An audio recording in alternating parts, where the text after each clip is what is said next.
కడప వేదికగా జరుగుతున్న టీడీపీ మహానాడులో మంత్రి లోకేష్ మాట్లాడుతున్నారు. లైవ్ లో చూద్దాం. నంబర్ 1 స్థానంలో తెలుగు జాతి ఉండాలి.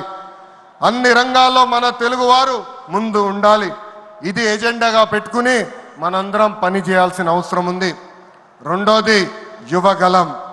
తెలుగుదేశం పార్టీలో యువతకు పెద్ద పీట వేస్తున్నాం. వేదికమైన మీరు చూస్తే అర్థమవుతుంది. మొన్న జరిగిన ఎన్నికల్లో 164 శాసనసభ్యుల్లో 88 మంది మొదటిసారి గెలిచిన శాసనసభ్యులు ఉన్నారు. కేబినెట్లో కూడా తీసుకుంటే 25 మంత్రులకి ఏకంగా 17 మంది మొదటిసారి మంత్రులుగా కూడా నియమించారు గౌరవ జాతీయ అధ్యక్షులు చంద్రబాబు నాయుడు గారు. సీనియర్ని జూనియర్ని గౌరవిస్తాం, పనిచేసే వాళ్ళని ప్రోత్సహిస్తాం. గత ప్రభుత్వంలో ఒక HSBC Franklin Templeton Amara Raja జాకీని తరిమేస్తే మన ప్రభుత్వ అధికారంలోకి వచ్చిన తర్వాత TCS, LG Electronics, NTPC, BPCL, Reliance CBG, Arcelor Mittal ఇలా అనేక పరిశ్రమలు ఆంధ్ర రాష్ట్రానికి తీసుకొచ్చాం. మెగా డిఎస్సి ప్రకటించాం. ఈ మెగా డిఎస్సి ద్వారా 16,347 ఉపాధ్యాయుల పోస్టులు వచ్చే నెల జూన్ మాసంలో కూడా మనం భర్తీ చేయబోతున్నాం. ఇంకా యువతకు 20 లక్షల ఉద్యోగాలు కల్పించే లక్ష్యంలో మన ప్రభుత్వం అడుగులేస్తుంది. మన రాష్ట్రంలో బలమైన యువశక్తి ఉంది. వారికి సరైన అవకాశాలు అందిస్తే దూసుకుని పోతారు. అన్ని రంగాల్లో వారికి ఉపాధి ఉద్యోగ అవకాశాలు కల్పించడమే మన లక్ష్యంగా పెట్టుకుంటున్నాం. మూడోది స్త్రీ శక్తి. అన్న ఎన్టీఆర్ మహిళలకు ఆస్తుల్లో సమాన హక్కు కల్పించారు. మహిళలకి ఆర్థిక స్వాతంత్రం ఇచ్చింది మన చంద్రన్న. గత ప్రభుత్వంలో శాసనసభ సాక్షిగా తల్లిల్ని అవమానించారు. సొంత తల్లిని చెల్లిని మెడబెట్టుకుని బయటికి గెంటేశారు.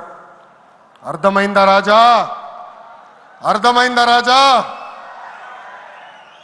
ఉద్యోగ ఉపాధి అవకాశాల్లో మహిళలకు రిజర్వేషన్, మహిళలకు విశ్వవిద్యాలయాలు, దీపం పథకం ఇచ్చింది తెలుగుదేశం.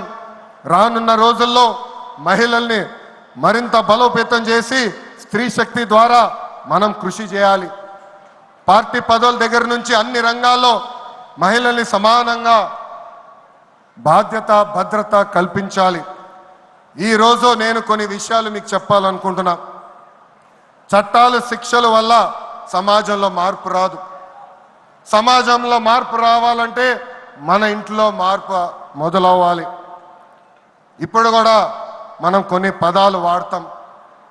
గాజులు తొడుక్కున్నావా, చీరలు కట్టుకున్నావా, ఆడపిల్లలాగా ఏడవద్దు, ఇలాంటి పదాలు మనం మానేయాలి. అప్పుడే మనం ఆశించిన మార్పు సమాజంలో వస్తుంది. నేను ప్రతిపక్షంలో ఉన్నప్పుడు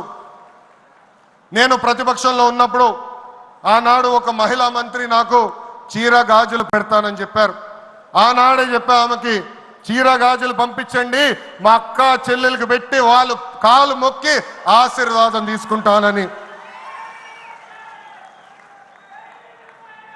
నాలుగోది పేదల సేవల్లో సోషల్ రీఇంజనీరింగ్. పేదరికం లేని సమాజం తెలుగుదేశం పార్టీ లక్ష్యం. 2 రూపాయలకే కిలో బియ్యం, జంతా వస్త్రాలు, పక్కా ఇల్లు, పెన్షన్ ఇచ్చింది అన్న ఎన్టీఆర్. చాలని పెన్షన్ 5 రెట్లు పెంచారు. 200 రూపాయల నుంచి 1000 రూపాయలు చేశాం. ఒకే సంతకంలో 1000 రూపాయల పెన్షన్ని 2000 చేశాం. ఇప్పుడు ఏకంగా భారతదేశంలో ఏ రాష్ట్రంలో ఇవ్వని విధంగా 4000 రూపాయల పెన్షన్ మన చంద్రన్న అందిస్తున్నారు. ఇంతేకాదు డ్వాక్రా, దీపం, అన్న క్యాంటీన్ ఇచ్చింది మన చంద్రన్న.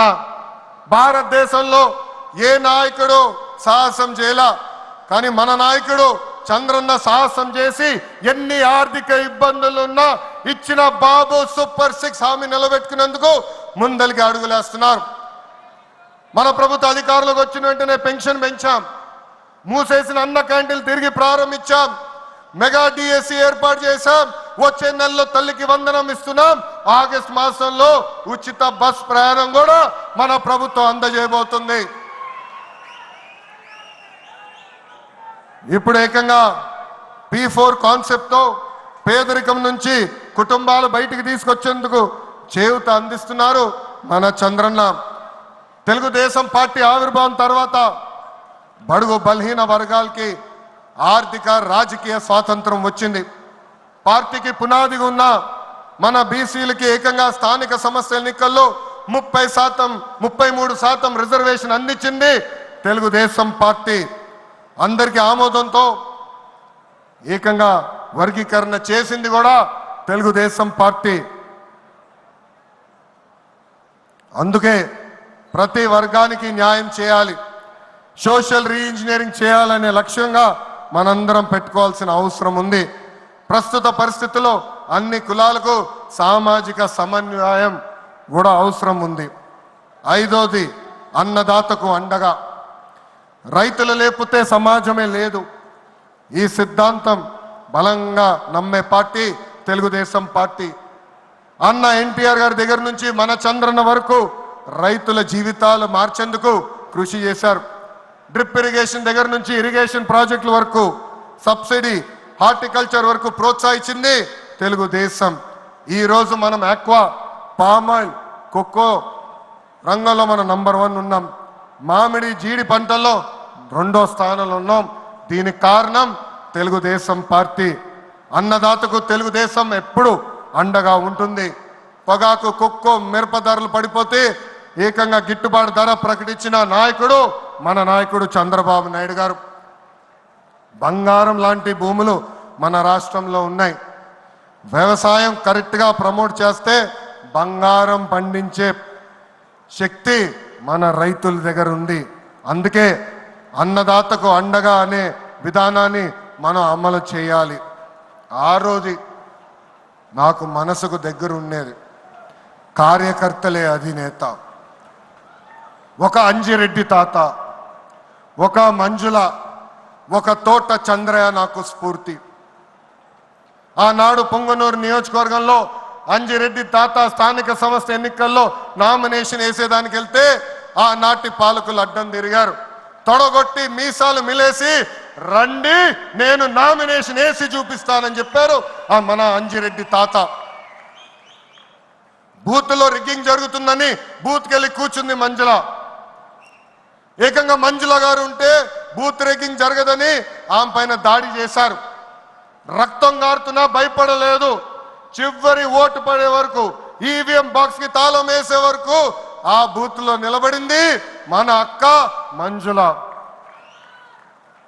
ఇంకా తోట చంద్రయ్య గారి గురించి ఎంత చెప్పినా తక్కువే. మనందరం చూసాం, నడి వీధిలో ఆనాటి పాలకులు తరిమి తరిమి కొట్టారు. ఏకంగా డివైడర్ పెట్టి కత్తిని గొంతుకు పెట్టారు. ఒక్కసారి వాళ్ళ నాయకుడికి జై చెప్పమంటే జై తెలుగుదేశం, జై చంద్రబాబు నాయుడు అని చెప్పి ప్రాణాలు పోగొట్టుకున్నాడు తోట చంద్రయ్య.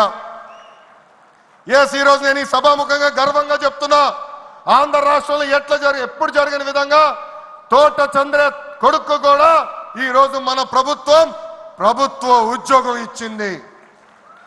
అందుకే తెలుగుదేశం పార్టీలో కార్యకర్తలే మన అధినేత. ఈ రోజు మేమందరం ఈ వేదిక మీద నుంచున్నామంటే దానికి కారణం తెలుగుదేశం పార్టీ కార్యకర్త చెమట. ఆనాడు చంద్రబాబు గారు ఒక్క పిలిపిస్తే బాబు షూరిటీ భవిష్యత్ గ్యారంటీ చేశారు. నేను ఆనాడు నియోజకవర్గానికి వచ్చి మాట్లాడా, శంఖారావం చేయాలి, ప్రతి గడప తొక్కాలంటే మీరందరూ తొక్కారు. అందుకే కార్యకర్తలందరూ చెప్తున్నా, నాయకుల చుట్టూ తిరుగుతాం కాదు, ప్రజల చుట్టూ తిరగండి, మిమ్మల్ని ఎత్తుక్కుంటా వస్తుంది ఈ తెలుగుదేశం పార్టీ. కార్యకర్తలే తెలుగుదేశం పార్టీ బలగం. దేశంలో ఏ ప్రాంతీయ పార్టీకి లేని విధంగా 1 కోటి మంది సభ్యత్వం, 1 కోటి మంది కుటుంబ సభ్యులు ఒక తెలుగుదేశం పార్టీకే సొంతం. పార్టీ ఆవిర్భావం నుంచి కార్యకర్తలకు అండగా నిలబడింది తెలుగుదేశం పార్టీ. నేను అనేక సార్లు చెప్పా, 2004లో ఆనాటి కాంగ్రెస్ పాలకులు అనంతపూర్ జిల్లాలో ఒక్కొక్క కార్యకర్తను చంపేస్తున్నారు. అది చూసి చంద్రబాబు నాయుడు గారు వాళ్ళ పిల్లలు ఫ్యాక్షన్లోకి వెళ్ళకూడదని ఏకంగా గండిపేటలో ఎన్టీఆర్ మోడల్ స్కూల్ ఏర్పాటు చేశారు. నాతో కన్నా కార్యకర్తల పిల్లలతో ఎక్కువ సమయం ఆయన గడిపారు. ఆనాడే ఆయన అడిగాను, ఇది న్యాయమా, నాతో సమయం గడపాలి కదా అని.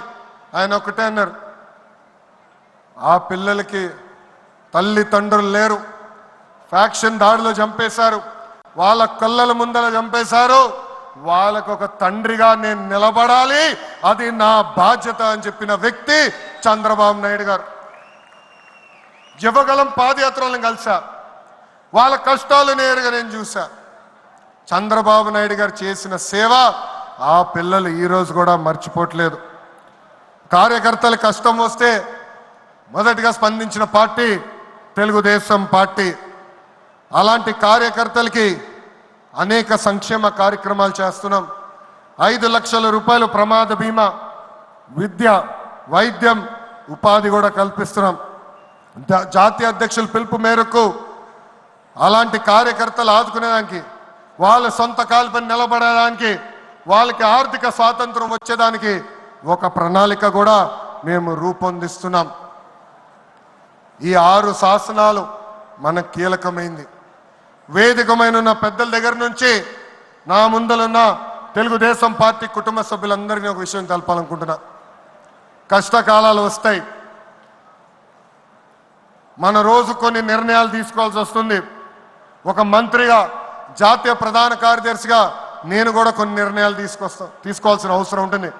అప్పుడు ఈ 6 శాసనాలు మనందరం చదువుకుని ఆ 6 శాసనాలు చెప్పిన మార్గమే మనందరం ఎంచుకోవాలని ఈ సభాముఖంగా కార్యకర్తలకి, వేదికమైన నాయకులందరికీ నేను పిలిపిస్తూ, నా తెలుగు కుటుంబం ఈ 6 శాసనాలు నేను ప్రతిపాదిస్తున్నాను. ఈ ప్రతిపాదన మీరందరూ బలపరచాలని ఈ సభాముఖంగా కోరుకుంటూ, నాకింత అద్భుతమైన అవకాశం ఇచ్చిన నా ప్రాణ సమానమైన కార్యకర్తలందరికీ పేరు పేరున నా హృదయపూర్వక ధన్యవాదాలు తెలుపుకుంటూ మీ అందరి దగ్గర నుంచి సెలవు తీసుకుంటున్నా. జోహార్ అన్న ఎన్టీఆర్, జోహార్ అన్న ఎన్టీఆర్. చంద్రబాబు నాయుడు గారి నాయకత్వం, చంద్రబాబు నాయుడు గారి నాయకత్వం. జై తెలుగుదేశం, జై తెలుగుదేశం. వందే వందే, జై హింద్.